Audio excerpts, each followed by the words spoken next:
Elle m'a dit, tu agis comme si je te devais de la loyauté. Ce n'est pas le cas. Je n'ai pas répondu. 2 semaines plus tard, elle est arrivée chez moi à minuit, les yeux rouges, à bout de souffle, demandant si elle pouvait s'expliquer. Je m'appelle Thomas, j'ai 32 ans, et il y a 3 semaines, j'ai appris que la femme que je fréquentais depuis 9 mois avait une conception totalement différente de notre relation, jusqu'à ce qu'elle débarque à ma porte au milieu de la nuit pour me supplier de l'aider. Moment où j'ai réalisé que le karma agit plus vite que je ne l'aurais cru. J'ai rencontré Chloé en janvier dernier sur une application de rencontre. Elle avait 29 ans, travaillait comme graphiste et dégageait cette aura artistique que je trouvais attirante. Le courant est passé tout de suite, on partageait des intérêts communs pour la randonnée, la cuisine et les vieux films, et dès le mois de mars, nous étions exclusifs, ou du moins je le pensais. Elle passait ses week-ends dans mon appartement, on s'était présenté à nos amis respectifs et on parlait de partir en voyage ensemble à l'automne, mais vers juillet, les choses ont commencé à changer. Chloé devenait moins disponible, mettait plus de temps à répondre aux SMS, annulait nos plans à la dernière minute, et quand je lui posais des questions, elle disait que le travail était intense ou qu'elle avait besoin d'espace pour sa santé mentale. J'essayais d'être compréhensif, car tout le monde a besoin d'espace, n'est-ce pas? Le point de rupture a eu lieu il y a 3 semaines, un samedi soir où nous devions dîner chez moi. J'avais réservé dans ce restaurant italien du 11e arrondissement qu'elle adorait pour lui faire une surprise, mais elle m'a envoyé un message à 17h pour dire qu'elle ne pourrait pas venir car elle ne se sentait pas bien. J'étais déçu mais je lui ai dit que je comprenais et que j'espérais qu'elle irait mieux, sauf qu'à 21h, mon ami Maxime m'a envoyé une photo de Chloé dans un bar du centre-ville avec un type que je ne reconnaissais pas. Ils étaient assis très proches l'un de l'autre, riaient, et il avait son bras autour de ses épaules, le tout accompagné du message de Maxime, « C'est pas ta copine, ça ?» J'ai fixé cette photo pendant probablement 10 minutes avant d'appeler Chloé. Elle a décroché à la 4e sonnerie et je pouvais entendre de la musique et des voix en arrière-plan. Elle avait l'air joyeuse, pas du tout malade, et quand je lui ai demandé avec qui elle était, il y a eu un silence. Je lui ai dit que mon pote venait de m'envoyer une photo d'elle au bar L'Alchimiste avec un mec et j'ai exigé de savoir qui c'était. Après une pause plus longue, elle a tenté de dire qu'elle pouvait expliquer, mais je lui ai coupé la parole pour dire que je ne voulais pas d'explication, juste savoir qui c'était. Elle a prétendu que c'était un ami, qu'ils s'étaient croisés par hasard, mais je lui ai rappelé qu'elle avait annulé notre dîner parce qu'elle était soi-disant malade et que maintenant elle était dans un bar avec le bras d'un type autour d'elle, donc soit elle mentait sur sa maladie. Soit sur l'identité du type, soit les deux. Elle m'a traité de paranoïaque, mais j'ai insisté sur le fait que j'avais la photo sous les yeux, et elle a fini par soupirer lourdement en avouant qu'il s'appelait Antoine et qu'ils se fréquentaient. Les mots m'ont frappé comme un coup de poing, elle le voyait alors qu'elle sortait avec moi. Elle a rétorqué que nous n'étions pas exclusifs, ce à quoi j'ai répondu que nous avions littéralement eu cette conversation 4 mois plus tôt et qu'elle avait accepté, mais elle a prétendu avoir accepté parce que j'avais besoin de cette étiquette. Sans jamais promettre de ne pas voir d'autres personnes. Je me suis senti glacé en réalisant qu'elle sortait avec nous deux en même temps, gardant ses options ouvertes, ce qu'elle ne trouvait pas problématique, alors que c'était tout le contraire. Quand je lui ai demandé si elle avait parlé de moi à Antoine alors qu'elle me laissait croire à une relation engagée, elle a dit que ça ne me regardait pas, mais j'ai insisté pour savoir s'il savait qu'elle avait un copain. C'est laquelle a lâché, « Tu n'es pas mon copain, Thomas, tu es quelqu'un avec qui je passe du temps, arrête d'agir comme si je te devais de la loyauté, ce n'est pas le cas. » J'ai raccroché, je suis resté assis sur mon canapé à fixer le vide pendant 1 heure, puis j'ai bloqué son numéro et ses réseaux sociaux en essayant de digérer le fait que les 9 derniers mois n'étaient qu'un mensonge. Le lendemain, j'ai demandé à Maxime s'il pouvait découvrir qui était cet Antoine, et comme Maxime connaît du monde, il a rapidement trouvé un nom, un profil Instagram et des infos intéressantes. Antoine travaillait dans la finance, semblait avoir réussi. Affichait beaucoup son style de vie et était très clairement en couple avec Chloé d'après ses photos, avec des clichés de couple remontant à 3 mois et des légendes du type « ma moitié » ou « la meilleure chose qui me soit arrivée ».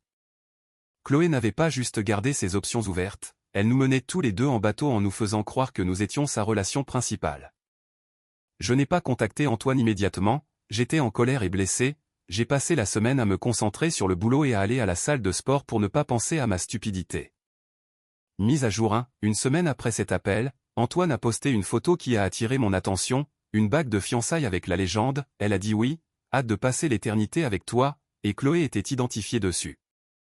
Ils s'étaient fiancés après 3 mois de relation, ou peu importe la durée réelle si on soustrait le temps où elle nous mentait à tous les deux. J'ai fixé ce post longuement, partagée entre la nausée, un sentiment de vindicte car si elle se précipitait dans des fiançailles c'est qu'elle n'était peut-être pas si sûre d'elle, et la fatigue. Mais j'ai aussi senti qu'Antoine méritait la vérité car il allait épouser quelqu'un qui fréquentait 2 personnes simultanément. J'ai créé un faux compte Instagram et je lui ai envoyé un message privé pour le féliciter de ses fiançailles tout en lui révélant que Chloé et moi sortions ensemble jusqu'à il y a une semaine. Que nous étions ensemble depuis 9 mois et qu'elle m'avait assuré que nous étions exclusifs tout en construisant une relation avec lui.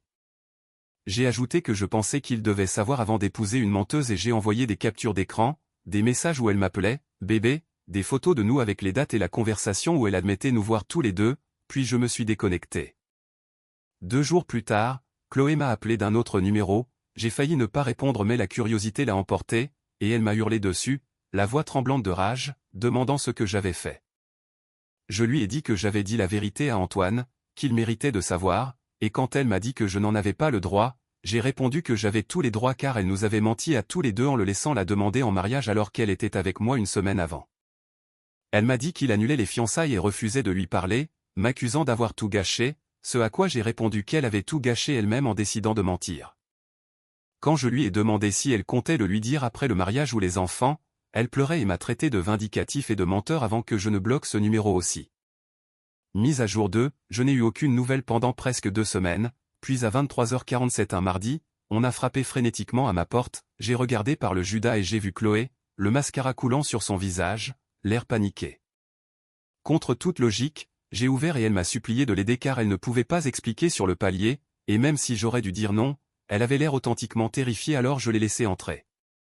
Elle s'est assise sur mon canapé, les mains tremblantes, et m'a dit qu'Antoine la menaçait, qu'il avait découvert pour moi et avait complètement pété les plombs, lui envoyant des messages non-stop disant qu'elle avait ruiné sa vie et qu'elle allait le regretter. Il était venu à son appartement ce jour-là, martelant la porte et hurlant, obligeant les voisins à appeler le gardien, et elle avait peur qu'il ne lui fasse vraiment du mal.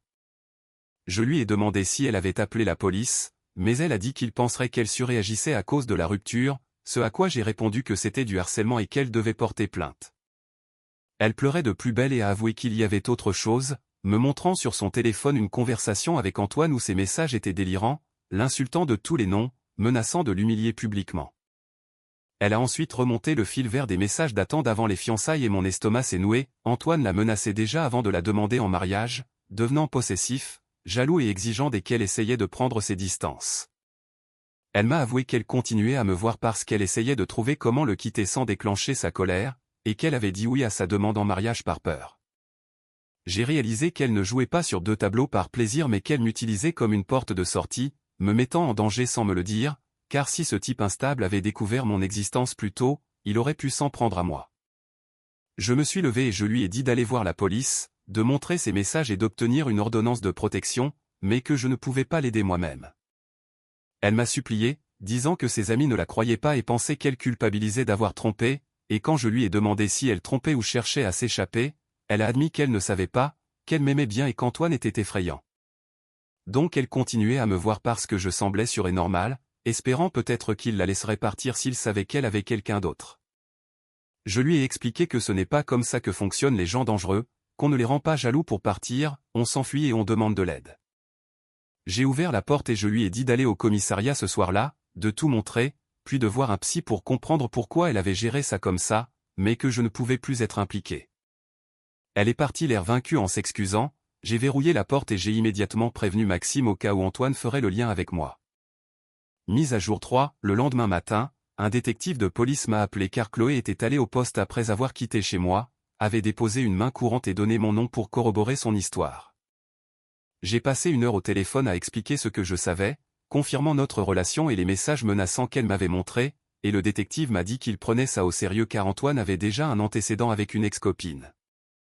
Au cours de la semaine suivante, toute l'histoire est sortie, Antoine avait un schéma de comportement contrôlant, il inondait ses copines d'amour au début avant de devenir possessif, et son ex d'il y a 2 ans avait déjà eu une ordonnance de protection contre lui. Chloé avait légitimement eu peur, mais elle avait fait des choix catastrophiques en essayant de gérer la situation en me gardant comme roue de secours, nous mettant tous les deux en danger. L'ordonnance de protection a été accordée, Antoine l'a violée 2 fois, une fois en se pointant au travail de Chloé et une autre en créant de faux comptes pour lui écrire, et il a été arrêté les 2 fois, faisant maintenant face à des accusations de harcèlement et possiblement de la prison. Chloé m'a contacté une dernière fois par un long email 3 semaines après sa visite nocturne pour s'excuser, expliquant qu'elle avait commencé une thérapie et qu'elle comprenait si je ne lui pardonnais jamais, mais qu'elle assumait la responsabilité de m'avoir mis dans cette situation. Je n'ai pas répondu, car il n'y avait plus rien à dire, ses raisons, même basées sur la peur, ne changeaient pas le fait qu'elle m'avait menti et utilisé. Mise à jour finale, cela fait 3 mois que Chloé est venue chez moi cette nuit-là et je vais bien. La situation m'a rendu méfiant pour les rencontres, je prends mon temps et je fais attention aux signaux d'alarme. J'ai appris par des amis communs que Chloé a déménagé dans une autre ville pour s'éloigner de tout ça. Antoine attend son procès, ses avocats essaient de le faire passer pour un amoureux au cœur brisé, mais avec son passé, cette défense ne tient pas. Le plus étrange, c'est que je ne sais toujours pas si Chloé tenait vraiment à moi ou si j'étais juste un plan d'évasion pratique, peut-être les deux, mais ce que je sais, c'est que je ne te dois aucune loyauté, s'est vite transformé en « j'ai besoin de ton aide » quand les conséquences l'ont rattrapé. Je ne regrette pas d'avoir envoyé ce message à Antoine, sa réaction était son choix, dicté par ses propres problèmes qui existaient bien avant moi, je n'ai fait que dire la vérité. J'ai appris que le karma n'est pas une vengeance, c'est juste la vérité qui rattrape ceux qui l'évitent, et toutes les vérités que Chloé évitait se sont effondrées sur elle en même temps. J'ai aussi appris qu'on peut avoir de la sympathie pour quelqu'un dans une mauvaise passe tout en maintenant ses limites. J'ai aidé Chloé ce soir-là en l'orientant vers les bonnes ressources, mais je ne lui devais pas ma protection au-delà de ça.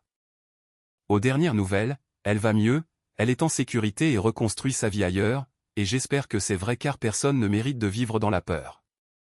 Quant à moi, je suis plus prudent avec les gens qui ne peuvent pas donner de réponse claire, qui gardent leurs options ouvertes et qui disent que la loyauté est optionnelle, car si quelqu'un vous dit qu'il ne vous doit pas de loyauté, croyez-le, il vous dit exactement qui il est. Et quand les choses se compliqueront, ne soyez pas surpris s'ils reviennent demander la loyauté qu'ils prétendaient ne jamais vous devoir.